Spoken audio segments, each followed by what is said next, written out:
Hello, everyone. Welcome to Not Us podcast, hosted by two sisters, myself, Angela, and my gorgeous sister, Sam, where we discuss change, choice, and celebrate all the messy bits in between. That's right. We're not licensed therapists, gurus, doctors, or witches. The opinions and the stories expressed in this episode are our own for entertainment only and subjected to change. Swearing is likely, and remember to like, share, comment, and subscribe. Yay! We're recording another episode. More conversations. Well, I'm looking forward to this one, actually. For those of you who are watching, we are recording this as we're heading towards the crazy season. That would be the festive season. And we know how heightened conversations become around this time for families. Many of you are already panicking about having your families over for the holidays. So it's all of that dynamic. And for those of you who have caught a couple of our episodes already, you will know that Sam and I often refer to the fact that we didn't grow up together, even though we are sisters. So today we thought we would chat about that a little bit and see where the conversation leads us. So, what are we talking about? We're talking about adoption. We didn't grow up together, and we're talking about adoption. Yes. Okay.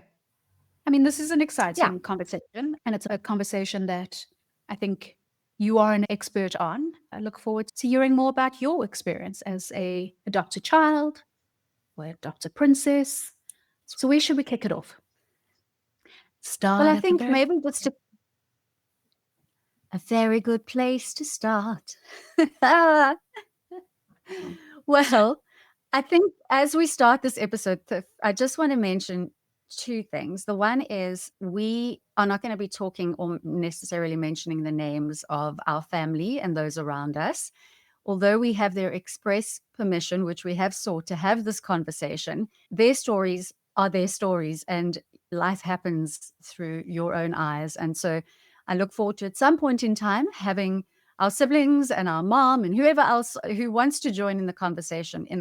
But this is really mine and Sam's journey on this adoption conversation. Secondly, to that is to very much point out that adoption isn't about one person. There is an entire village involved in that, whether the village knows they're involved yet or not. And so I guess that's where the story starts for Sam and I, because we only met when we were, what was I, like 30 or something? 9? You never You were, know. you were 300 and I was 22. No, I was Uh, 23, and so you would have been 29. So just before your 30th birthday, which is actually your Saturn return, by the way. Just a little bit of how astrology. It's your Saturn amazing. return. So 29 to 30. Maybe let's kick off there.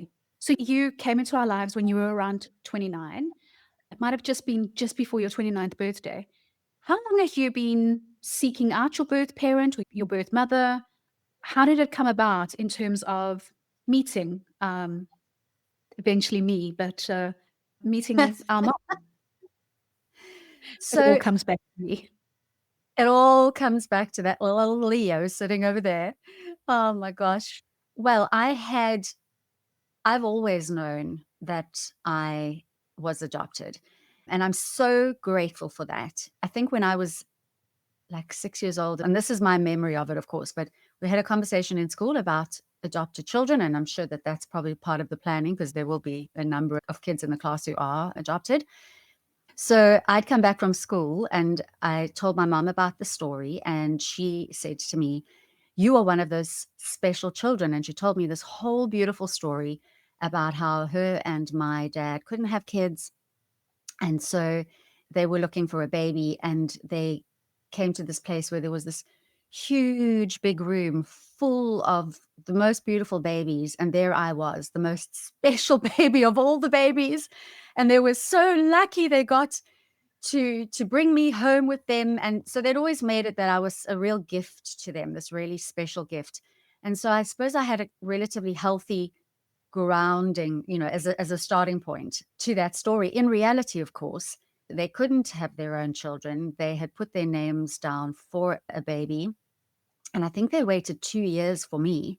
but they got a call in December and said, "We have a baby." And they hopped in the car with my gran, drove from where we lived across the country to fetch their baby. And I mean, can you imagine that excitement for a young couple who've been waiting for a baby for so long? And they were just about to go off on a holiday. So off they went and they collected their baby and they suddenly had a baby and they drove all the way like 11 hours back to where they lived. And on that trip back, my mom, the whole time she was apparently turning around in the car going, "Oh, my little angel. Oh, it's my little angel." And then my gran said, "Well, why don't you call her Angel?" And so then they eventually called me Angela. That's why I'm such an angel, because I started off that way. But that's essentially how I got to my family. The backstory behind that is less cute, but either way, I found my way to a really loving family. 2 years later, my brother, who I grew up with, was also adopted, and there was our beautiful little family dynamic. Back to your question of have I always wondered? I think when you're little, it's not as significant. But as you start, for me, as I started getting to puberty and all the hormones are raging and you're not getting on with your family and you're fighting with them anyway, then it starts becoming, who's my real mom? And I want to find out who my birth mom is because I'm probably more like her. And, all of the teenage stuff that's going on and which can be really hurtful for your adopted parents.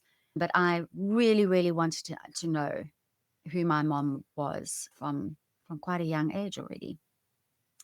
And so when did you start looking for your birth mom, and what was that process like?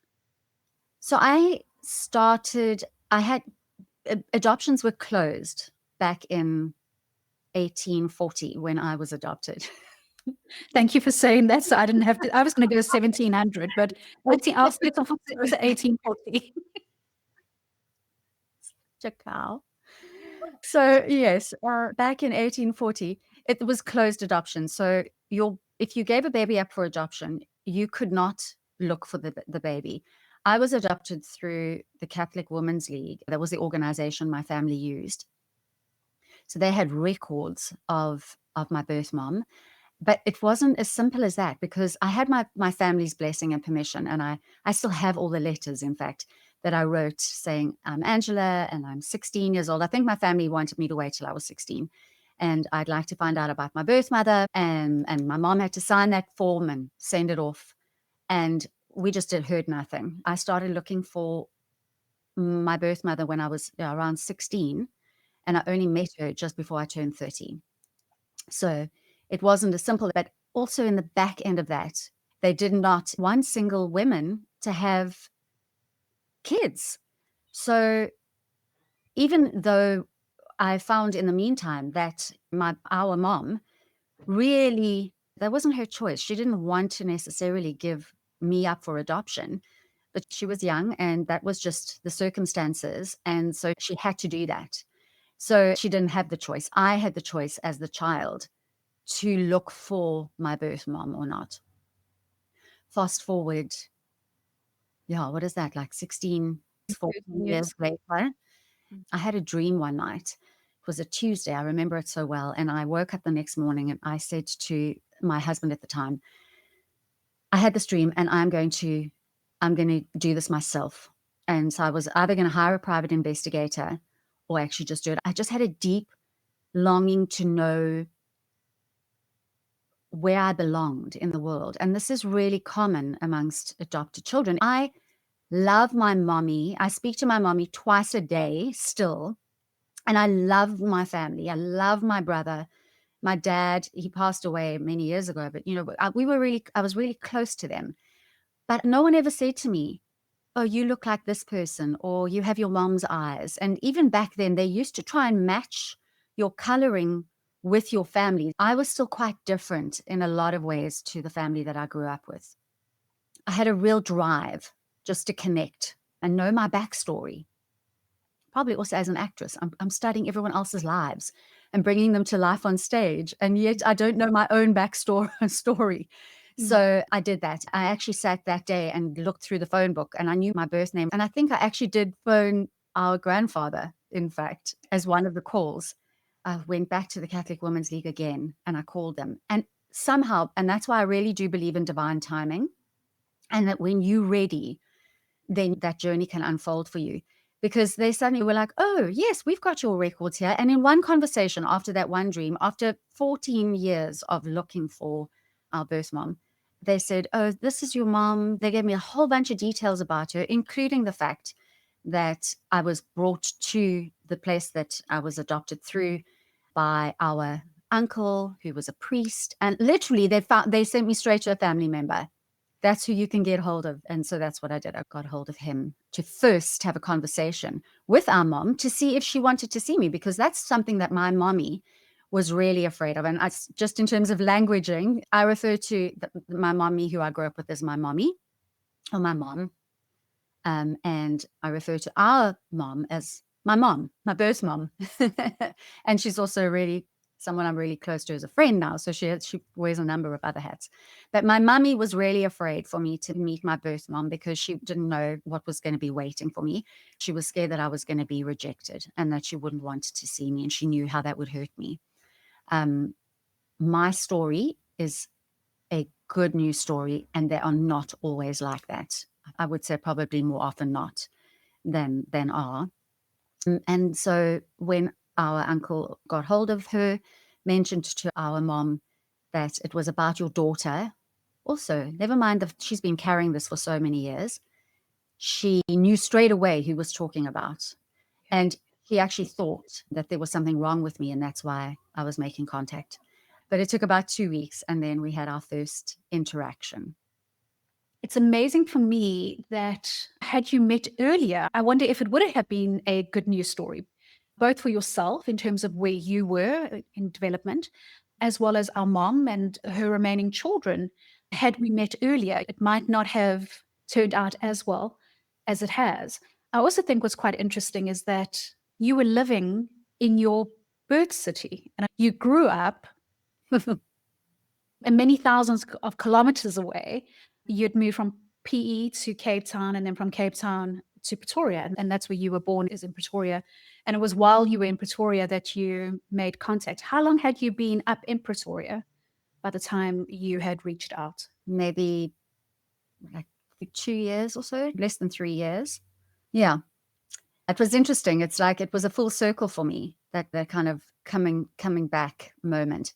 And there's so many things one can talk about in terms of nature and nurture, but just that pull back. I just never really, I always felt a little foreign when I was in PE. It was like I've always had this massive pull. I really wanted to go back to that part of the country. But yeah, and so then we had a conversation for the first time. And there's some things that are just imprinted. I'll never forget that feeling of, dialing the number for the first time. And I didn't know who I looked like. I didn't know whose hands or feet I had. When you look at your family, your friends, they look like their moms, or, all of those kinds of things. I didn't have any of that. And so to hear the voice of the person that I have essentially known about my whole life for the first time, your every sense on your entire body is like just waiting for all the cues. You're just everything, you're just so sensitive at that moment. And I can just imagine from her side, of course. Mine is like anticipation, and hers is loaded with a bunch of other stuff in terms of Mm. her own guilt and whatever she was experiencing around that. So Yeah. we spoke, and then we made a plan to meet for the first time. And that in itself was a whole thing. What do you wear? How do you dress the first time you meet your birth mother? A You know, baby grow and a bib? An adult one? you're so rude. Oh my gosh. And also in our conversation, she had mentioned about our sister having studied fashion design or something. In my mind, I needed to impress everyone. I needed to be dressed. I had about 4 outfits with Yeah. me, all of that. But I put a little book of pictures together. And as you say, I was mature enough and ready enough to receive whatever was coming at me. I'm better with what I know than with what I don't know. Mhm. And so I was like, no matter where she is in her life, what she has, I have a good support structure around me. And my faith was strong enough I was comfortable that I could deal with what was coming my way. And we set up a spot in a restaurant, and I went in beforehand and I told them that I'm meeting my birth mom, if they could not interrupt us, and, and all of that. Even the restaurant, that was like a big deal. So, and then just walking there in that anticipation and panic, oh my gosh, of seeing this person for the first time. And then we did. And, I'm reading her face, like I'm analyzing every single thing. And yeah, the circumstances around the adoption. And so you come in, you're coming in so loaded. It's incredible that you can actually get through it. But we had this conversation. We caught up a little bit. And what is it like? I mean, you arrive at the restaurant earlier. Smart move. I would do that as well, so that you can kind of like take your position.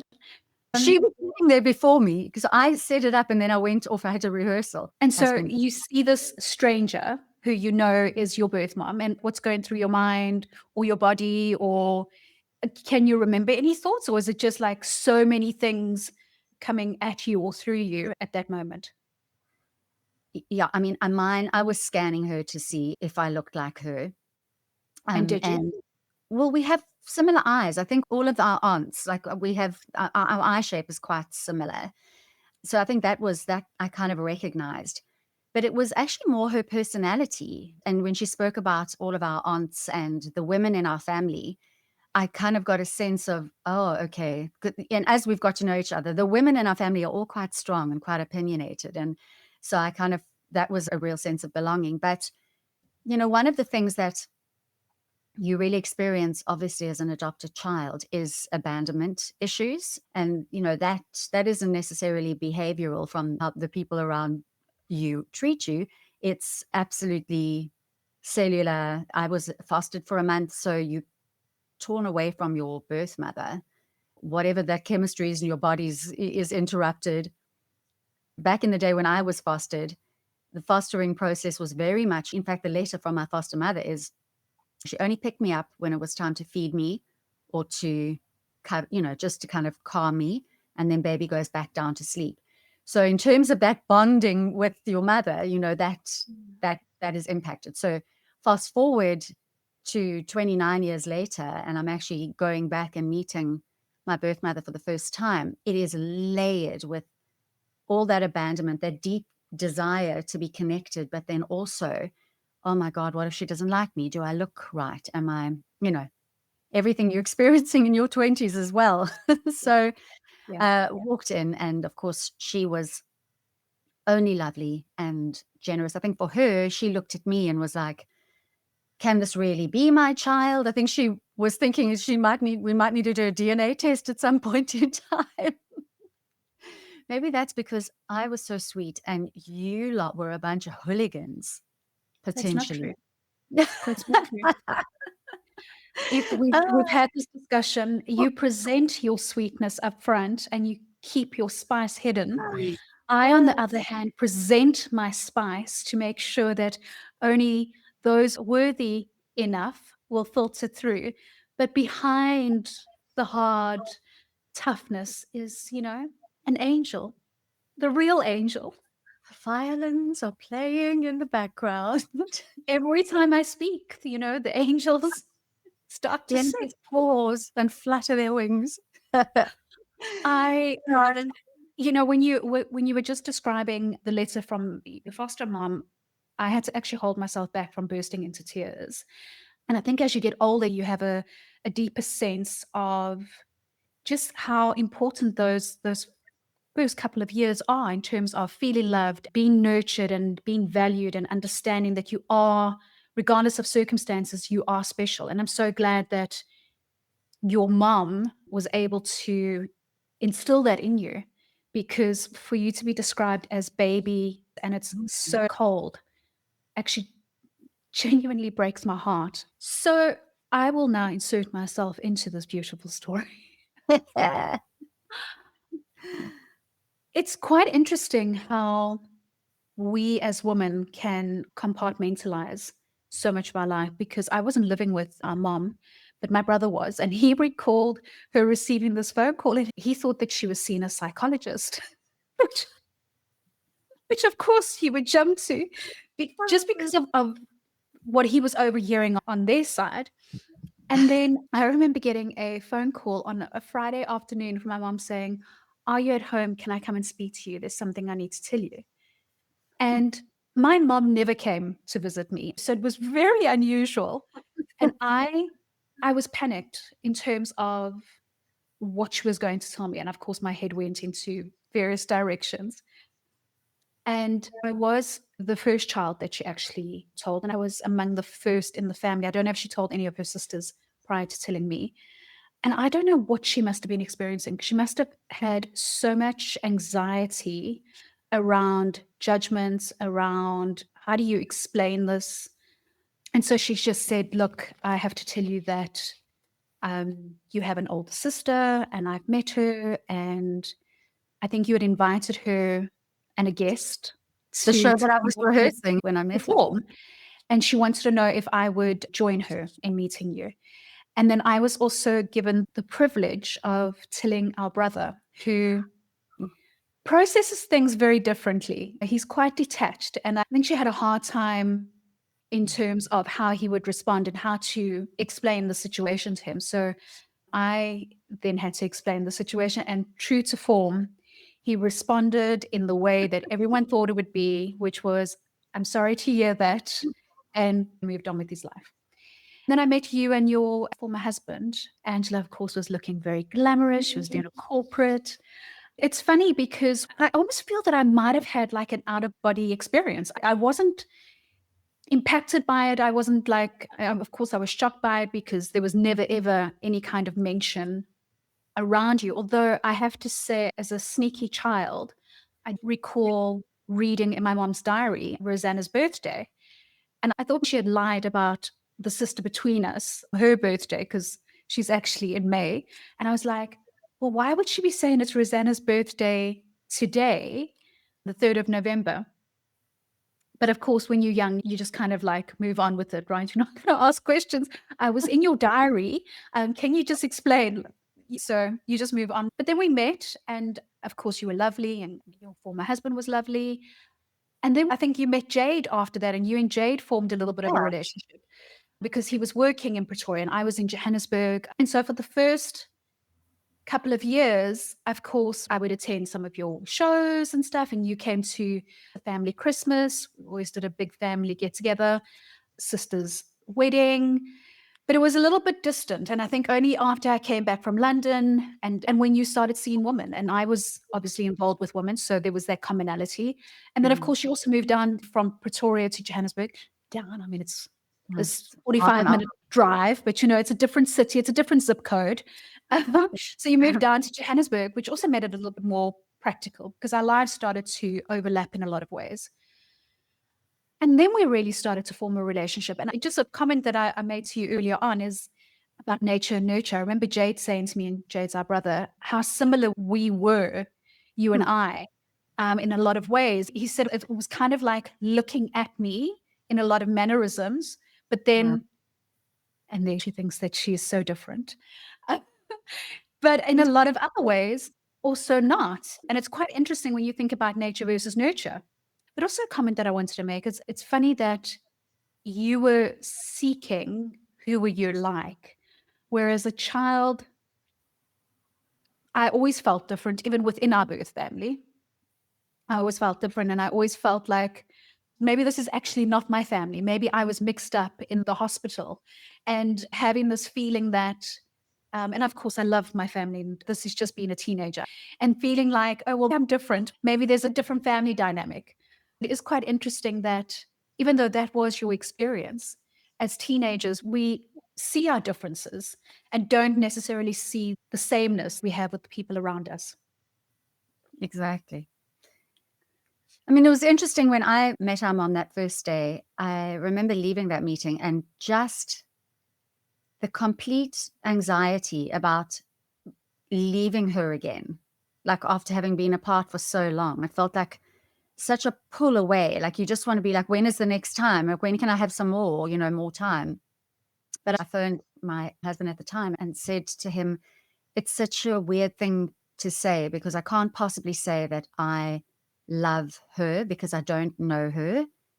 But I said, I have a deep pull in my heart, like in my solar plexus. It just pulls towards her in such an incredible way.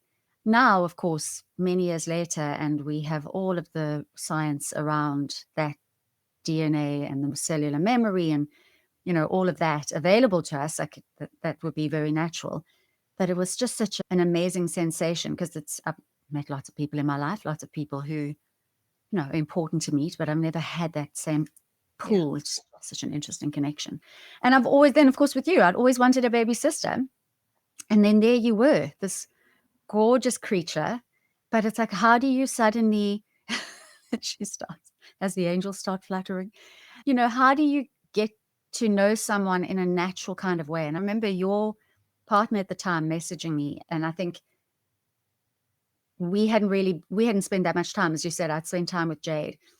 Was kind of saying, Sam, I know that Sam would love to spend more time with you. I don't even know if you know about that. No. And kind of thinking like, how do I make this happen practically as being a performer and just not having normal hours, like normal family hours that people have to try and build relationship with you or with anyone. It's anyway quite difficult. What was it like meeting me? Obviously, from my side, I remember you in the ball gown because you were doing it corporate. You were quite, Let's pretend we kind of American. meet you when you're performing at your peak, dress to the nines. And of course, your husband was suited and booted. And what was it like meeting me? Were you anxious about meeting a sibling? Yeah. I mean, it's terrifying meeting anyone because you're just so desperate to be accepted. It's you're so vulnerable. And that's why, if anyone is considering connecting with their birth family, you really do need to ask yourself a bunch of questions, or at least do that with support, whether that's therapy, your family, because you already have, in your DNA, you already have abandonment Mm. in there. So, growing up, anytime a friend would leave or it affects you, adoption doesn't just affect you at that time. It's something you carry through your whole life with you. So anytime someone breaks up with you, it is so primal because it takes you right back to your birthing. I've done so much work on this over the years and continue to do because it's things that keep you locked into unhealthy relationships because you can't deal with abandonment. You feel like you're abandoning someone even if they're bad to you. So meeting your birth family is so layered. You would think it would just be like, "Hi, I've arrived. I'm the baby that that you didn't grow up with." But actually, you just are like, "Oh, what if she doesn't like me? What if they don't accept me? What if they think I'm trying to take their mom away from them, which I'm not trying to do?" So you kind of come in, well, I came in already wanting to make excuses for myself, of why I'm there. And of course, it took us a number of years to get to where we are now. And then also, just for my own family, I remember after I spoke to our mom for the first time, I called my mommy and I said to her, I have this opportunity to go and meet, or it may have been before I called her. It was before I called our mom. And I said to my mommy, I've found her, I have this number, and I just want to check with you. Are you completely okay with me doing this? Do you understand? I'm not trying to find another mom. I'm just trying to put this piece of my puzzle together. Because if you're not, I will stop this process right now. I won't do it. And she was like, of course, my girl, you do what you need to do. I'm just scared that you're going to get hurt. Of course, I have a great story, but when the two of them met as well, it was so beautiful because it was the right time of their lives to do that. And I mean, to say this without getting, without blubbering, why do I blubber on all these episodes? But my mommy said, I couldn't have had a baby if it wasn't for her. And so you were my gift. And now it's her turn to enjoy you. Mm. You're just like, oh my God. So when they met the first time, they were like, I remember that meeting. And my mom was like saying to our mom, like, thank you so much. If it wasn't for you, I wouldn't have had a baby. And now she's yours as well. It was really great. And you were all so wonderful and you were so accepting and you took the time to get to know, I don't know what resistance there was on the family side, but if I think of even our one aunt, she made a beautiful album and she put each family, because I mean, the family I grew up with, there's 8 uncles and aunts, and on your side, that the family's also like 8. So to get to know everyone, and she did a beautiful book with everyone's pictures, who they are in the family, how they fit together, and then a beautiful poem at the end about adopted families and, being the family. Now we choose to know each other. It was really lovely how I was embraced as a whole by the family. Whoa. I think you are right. It is quite a beautiful story that both your moms get on really well, and that there is a little bit of an age gap between them, so they can Mm. really appreciate the other, and both really appreciate how significant they are to you and what a gift you are, not only to them, but also to everyone you encounter, including me. And I know that I'm your greatest gift. Yes, you are. I'm just going with the arrogance to like try and balance out the emotions that I'm feeling You are the gift that keeps on giving. every day, 7 times on Sundays. Um, but I was just thinking, Ange, it's quite an interesting situation for you and for our mom, because it's a coming out story, actually. We've spoken in terms of being homosexual, I may have mentioned this in one of the episodes about being a straight presenting homosexual woman. Every new person you meet, it's a coming out story. You have to come out of the closet again. But this is exactly the same thing. So, each member of the family that needed to be told about your existence, there was a coming out both for our mom, and when you met them, a coming out for you as well. And we often think that coming out of the closet is only associated to homosexual story, but this just made me think about that. I mean, I could sit here all day with the story because it really is a beautiful story. I just don't have any tissues near me because I keep wanting to cry because it is. And again, I said this earlier, but I think it's as you get older, you really appreciate the relationships in your life and you appreciate other people's journey. And then you add the element of understanding the emotional journey, not just the actual physical journey, but the emotional journey behind that. And you've spoken about feelings of abandonment and having worked many years to overcome that. But that's your wound in this life. And we all carry a wound that we have to overcome. And that's why we're journeying through this life. At least that's my belief. We've touched a little bit on nature versus nurture, and I said Jade recognized the similarities between us. What were the similarities, or how do you see nature versus nurture as someone who's got two very separate families? Yeah, I it's an yeah. interesting one. I'll tell you a quick story. The first time our mom and I went to the movies together, we were sitting at the table and a waitress came up and she went to service and she said, "Oh, are you mother and daughter? Because you look so alike." And it was the first time in my life that I had heard that comment. And I literally had to excuse myself and go to the bathroom, have a cry, and then I phoned my husband at the time, and I was like, "I have to just tell you, she just said," it was a massive thing. That was the thing that I've been, kind of waiting to hear my entire life, is who I look like.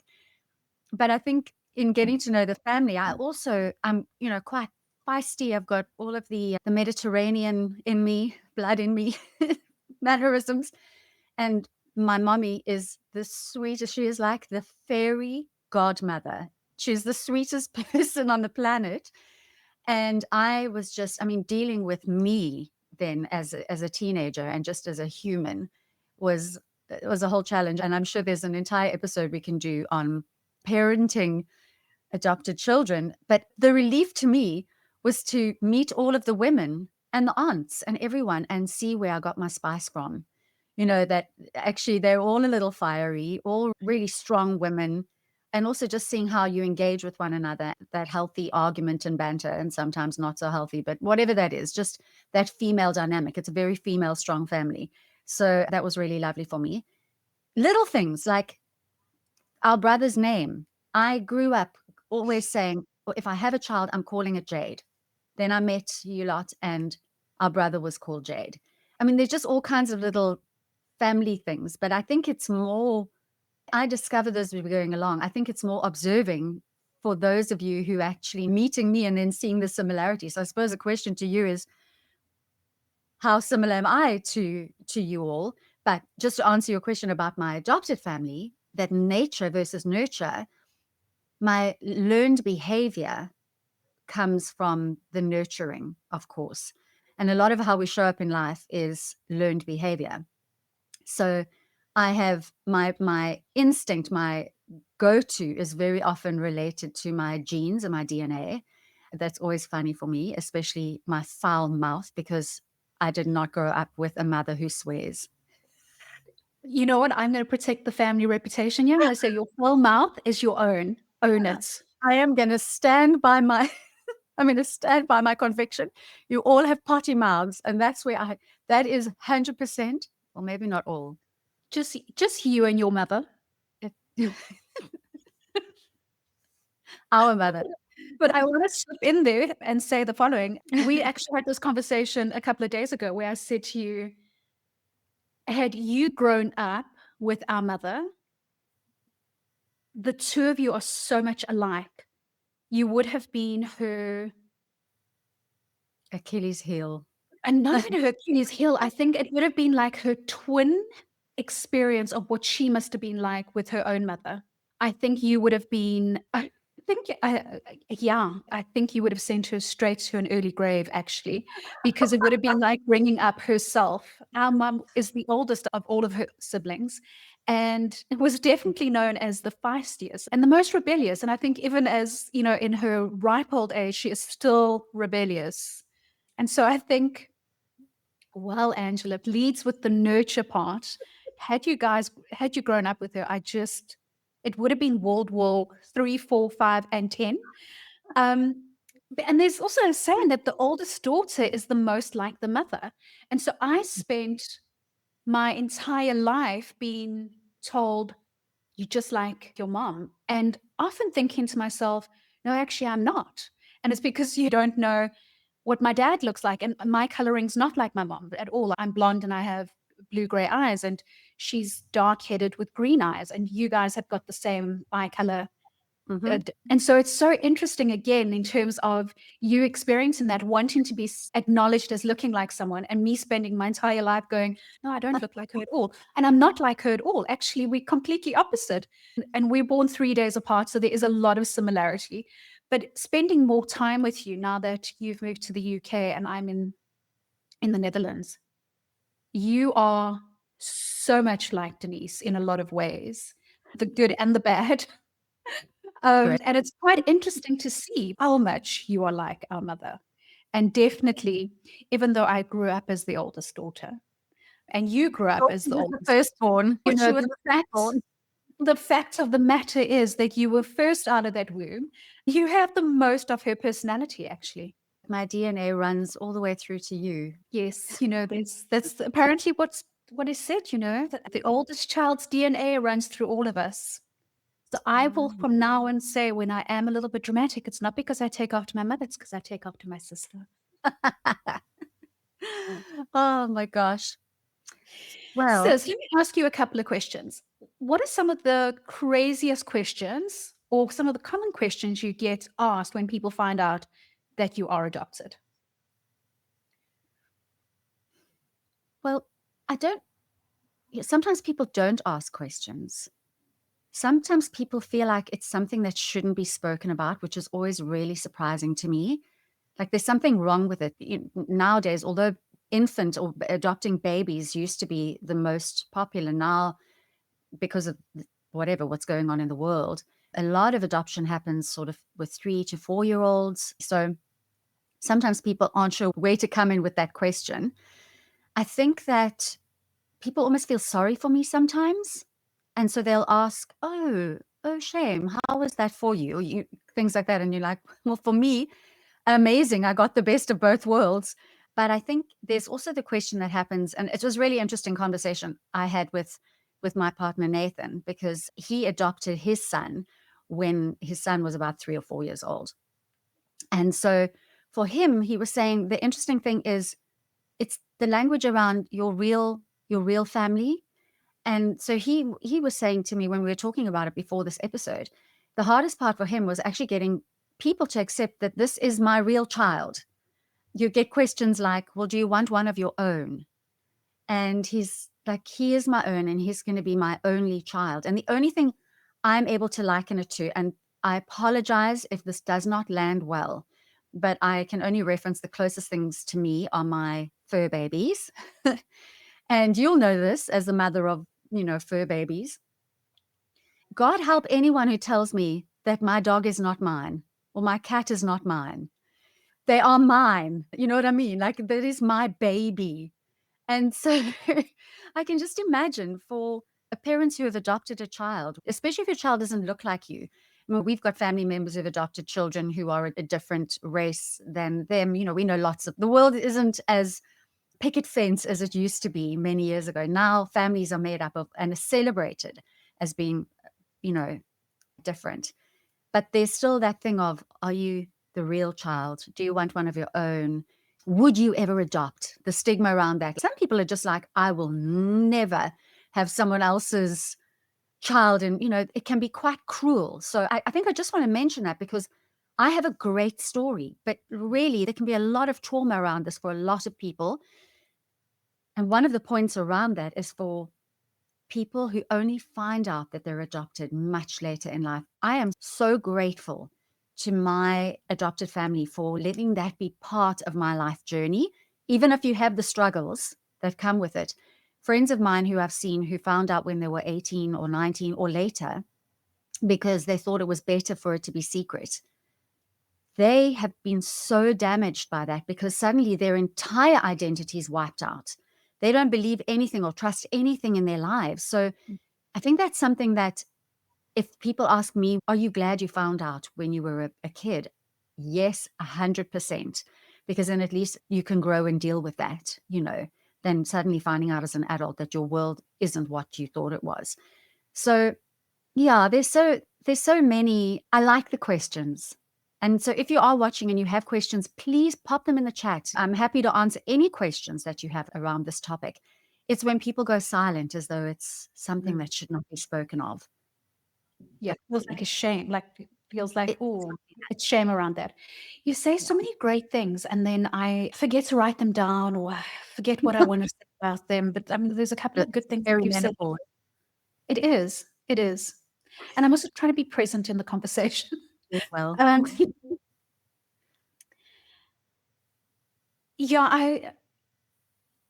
I guess, there's still a little bit of a belief that adoption is not necessarily the first choice. Mm. And I think that there are a lot more people that are actually that is their first choice. They realize that there's so many children in need of a home, and whether that is a newborn baby or adopting an older child, I think a lot of people are making that choice, not because there's something wrong. Whereas in the past, I think there was always a belief of there's something wrong. And thank you for highlighting the language, because I know that I've made a mistake with your partner in terms of referencing his son. And he was really loving in how he affirmed that his son is his son, but also just made me more aware of the use of the word real, Yeah. because every experience is real. You know, having a blood relation doesn't make it more real than a non blood relation. Mm. The other thing to say is, yes, I understand fully as a fur mother how real that relationship is, because when my dogs were alive, dare anyone suggest that they were not birthed by me? Good luck to them. Exactly. Relationships are relationships. Parenting is parenting. Um, 100%. and And it's if a you good want to point to see say. me, you want to see me demonstrate that, give my dog a dirty look and I will address it. But I think that when you're talking about like the real bit, my brother who I grew up with, he is like my brother. He's the one who knows me. He's the one that I fought with. He's the one that we just have all that life experience together. And so it gets so confusing. You don't know, it's very hard to explain that sensation of for all intents and purposes, we don't share blood at all, but he's like my baby brother, and so that is what you would have with Jade. Jade is also my younger brother, and we have an adult relationship and all of that. I'm not going to thump him on the side of his arm for saying, you know what I mean? Like my brother Andrew gets the full sister bit Yeah. that often the family that is your blood doesn't get because you're still being polite. He doesn't get any of the polite. He gets some of the polite bits now as an adult, but he gets the real stuff. So actually, when you're talking about real families, he gets the real stuff. And I mean, you do now as well because we real with each other. I love that you said that. Real is when you're being real. That's a really cool thing to think about. What else do we want to cover in this conversation around adoption? I think maybe just a little bit about the impact on families and Yeah. just if I think of my story and our story, one decision that was made in our instance, by our grandmother and our uncle, who was a priest, and our mother didn't really have that much choice in that situation, limited choice because of the circumstances.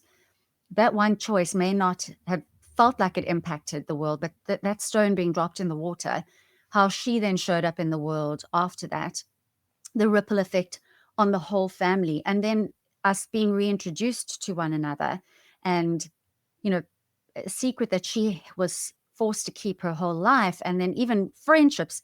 It's just the whole community is impacted by that, and I think that's why it's so important, why community is so important, and why we build communities, and why it's important to, no matter who your family is, blood, not family, friends, whoever you choose, if we come back to choice, whoever you choose to have in your life is a community who will support you through all of these big decisions.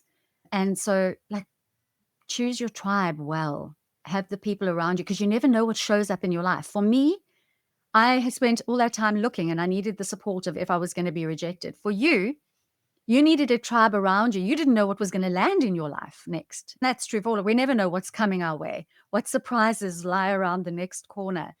And life, again, is not what happens to you, it's how you respond to what happens to you. So we always have choice with how we're going to, there's choice, there's change then that happens, and then what you celebrate and what you choose to I move think, away from. Angie, I think the reason why our story is as good as it is because we had the fortunate position of not having the white picket fence. At least from my perspective, my family, my upbringing was not the white picket fence story. And I think when you have lived with the idea of perfection all your life, when something challenges that in terms of an identity, and it's not to say that an adopted child is anything to be ashamed of at all, but if you've grown up believing this perfect ideal is your life and something challenges that, I think that's when it turns out to be so catastrophic because everyone's identity is then challenged in terms of this. My upbringing and was certainly not white picket fence. It had lots of color and variety and different changes, and I think that prepared me. And when I said earlier on, it felt like I was disconnected to it, but I think it wasn't disconnection. It was more a case of, okay, life is not as black and white as it is. And this is not a bad story. It's just a new edition. And how wonderful and amazing is that? And where does this go? And fortunately, we've grown and we've built a relationship. It could have just been, oh, yes, we have, like, I have a sister, but I have no relation with her, or my mom has another daughter. I think that's the beauty of our story, actually, is that it wasn't perfect. Life wasn't perfect. And guess even your life, your upbringing, as golden as it was, you were taught from a really young age that you were special Mhm. and that you were adopted and selected and you were chosen. Whereas being told when you're 18 that, or much later, that the foundation of your identity is actually not a truth, I think that is so hurtful. And that's Yeah. when it creates a lack of trust because the people that you should trust the most have chosen to protect you from a truth that if it's always been part of you, and this is what I'm getting from you, if it's always been part of you, you don't know any other. And so you Yeah. at least built a foundation on truth. Yeah. Then when you're having your teenage trauma or whatever it is, as we all have in life, at least you can blame it on one thing and not believing your whole, you know what I mean? I could go, it's because I'm adopted, or it's because of Yeah. this. You can use it as your excuse for whatever choices that you make. But to not have that and to feel like you are a lie and your circumstance is a lie is a whole different level of, it's a whole nother beast to deal with. There are good reasons why people do this. But yeah, I think in general, we as people appreciate a level of openness and truth that you can deal with. And that might, you know, it's also age related and things like that. So one has to use wisdom. I'm not just saying go and tell your baby from the minute it's out of the womb that you're not their Yeah. birth mother, you know what I mean? Whatever that might be. So everything is important. But again, have a community, have support around you, try and find people, educate yourself on it, learn the right languaging. If you know someone in your family is making this choice, on how to speak about it. And then there's so many beautiful stories out there, as many as they are traumatic, you know, siblings who've been separated as kids and coming together. I mean, these are just such beautiful stories to see. But that's the beauty of life. It's not, as you say, black and white. We all have these messy stories, which is why we have this podcast. Yeah. Within everything that's beautiful, there's the yin and the yang. Every light has a shade, and that's what makes life so special. And I am superbly grateful to have met my birth family. Well, it was just my birth has just been, and our mom and I always take that moment to say, I'm so grateful that we get to know each other and we have a story to tell. And that's the same for you. I get this beautiful relationship with you while still having my amazing family. So I'm grateful for my life. So, so grateful. I love that. My dark sense of humor is going to make a comment now. I know where You you're going. Are you going to, if I'd met my brother? know, Okay, I no, thought you were going down that road. I was going to speak about when I told Matsi and Rex that they were adopted and I didn't birth them. How differently they took it. Matsi and Uh, Rex being my former dogs, Rex was devastated and Matsi was like, made no difference. He knew that he was still the love of my Baby, life. that's right. But on a I thought you were serious gonna note, no, but on a serious note, in terms of what you said was, you've got to take circumstances and personalities into consideration.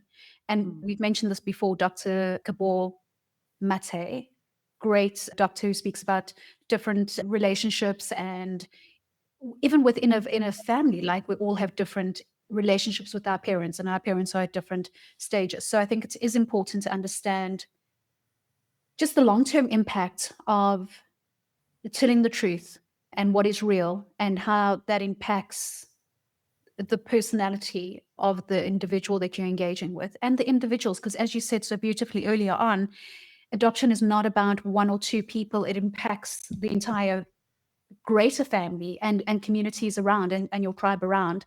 mm. And I think the biggest shame is that people feel betrayed when they don't know the truth. But of Mm. course, each one of us is going through a journey and we have to do what is right for us at the time with the information and the knowledge that we have available to us at the time. Yeah. I am super grateful to have you as my sister. Although I wouldn't know what life would be like without having you in my life. So, yeah, I mean, I don't recall life without you. And I'm grateful for that. I am actually sitting here thinking, thank Jesus that we didn't grow up together because I don't know if 10-year-old sensitive Sam would have handled the wall that you and Denise would have gone through. Ah, you I'm know, just saying, likes repel, and you're both well, very strong personality. I am more while I am not the calmest, I go cold and quiet. we get all Lebanese.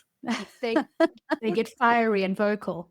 That's right. So basically, your life would be a dull, vacuous black hole if I were not in it. Just think of the joy you now have. I do. I do. I'm joyful and grateful Joyful that I and have grateful. that I have you to contrast myself against. That's right. Should we drink to that? Listen, sis, In to wrapping good this one up. Yes. stories and happy endings. Life is not a fairy tale, but ours sure is as close to one as it can be. I'm very grateful to have you in my life. I won't wait for you to say the same because I know that you're very grateful that you have, you know, this So gift grateful from the for it. angels and the gods and everything else. Okay. Ding-a-ling-a-ling. Cheers, sis. Salute. Cheers. Ugh. That was definitely more than a shot. I think I poured myself half a glass. Okay, so that's a wrap. We hope that you found this episode really interesting. Of course, it is a topic that we can speak about for many hours, and there are many different avenues in terms of it. So it might be something that we touch on again in the future. But thank you for listening. Email us at notuspod@gmail.com. And you can find us on Instagram and Facebook. And remember to listen to us on Spotify or Apple and watch us on YouTube. And send Until your next questions. Till next. until next time. Bye-bye. Bye.